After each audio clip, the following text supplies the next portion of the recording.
रंजना देशमुख यांचं नाव घेतलं तर आपल्याला त्यांचे विनोदी चित्रपट आठवतात आणि आठवते ती अशोक सराफ आणि रंजना देशमुख यांचे एकत्रित जोडीने जे बघितलेले दूरदर्शनवर 4 वाजता लागायचे असे पिक्चर.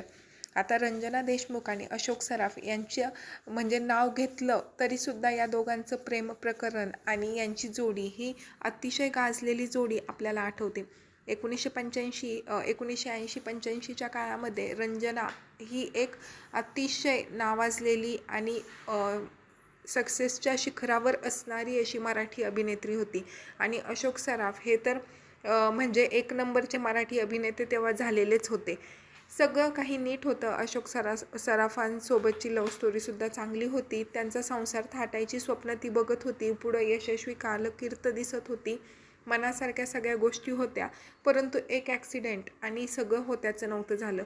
असं म्हणतात की झुंजार चित्रपटाच्या चित्रीकरणासाठी जेव्हा रंजना बँगलोरला जात होत्या त्यावेळेस त्यांचा कारचा ॲक्सिडेंट झाला आणि हा ॲक्सिडेंट इतका भयानक होता की त्यामध्ये त्यांना त्यांचे दोन्ही पाय गमवावे लागले आणि एक हातसुद्धा निकामी झाला आणि त्यांना कायमस्वरूपीचं अपंगत्व आलं.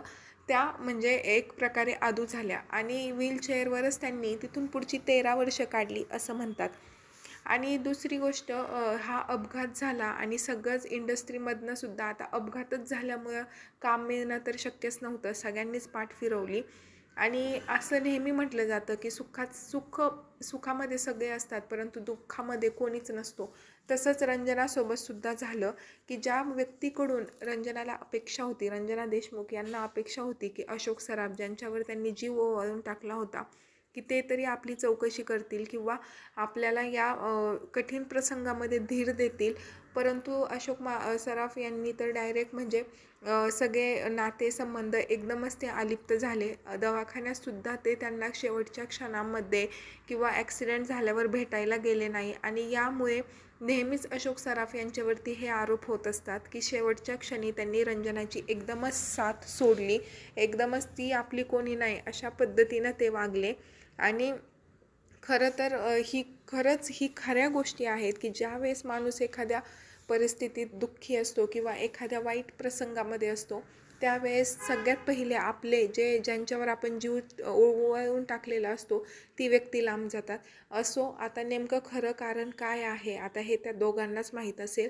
फक्त ज्या चर्चा जे न्यूजपेपरमध्ये आलं त्यावरूनच आपण तर्कवितर्क लावू शकतो. आता बऱ्याचशा वर्षांनंतर अशोक सराफांनी यावरती स्पष्टीकरण दिलं आहे आणि त्यांनी या विषयावर बोलताना असं बोललं की मी त्यांना हॉस्पिटलमध्ये भेटायला गेलो होतो परंतु हॉस्पिटल स्टाफने मला त्यांना भेटू दिलं नाही.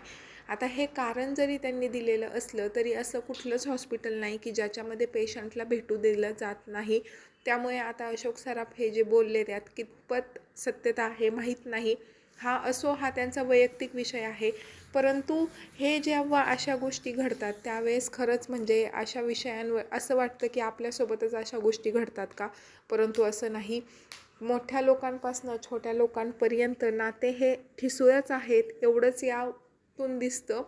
आणि रंजनाला खरंच म्हणजे जरी लग्न नसतं केलं त्यांनी तरीसुद्धा तिला शेवटच्या क्षणामध्ये आधार दिला असता, त्यांना भेटायला गेले असते, मी तुझ्यासोबत आहे, तू ह्या दुःखातनं बाहेर येशील असा थोडासा आधार धीर जरी दिला असता तरी शेवटी त्यांचं जेवढं आयुष्य आहे तेवढंच आयुष्य त्या जगल्या असत्या.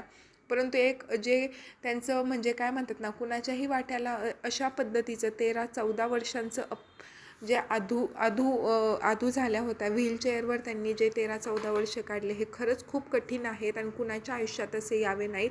आणि ज्यावेळेस अशा गोष्टी होतात त्यावेळेस नक्कीच कोणीतरी जर साथीला असेल तर त्याच्यातनं उभार नक्कीच मिळतो. असो, शेवटी त्यांचा हा वैयक्तिक प्रश्न. व्हिडिओ आवडला असेल तर लाईक करा, चॅनलला सबस्क्राईब करा आणि प्लीज चॅनलवर नवीन असाल तर माझ्या चॅनलला प्लीज सबस्क्राईब करा. थँक्यू.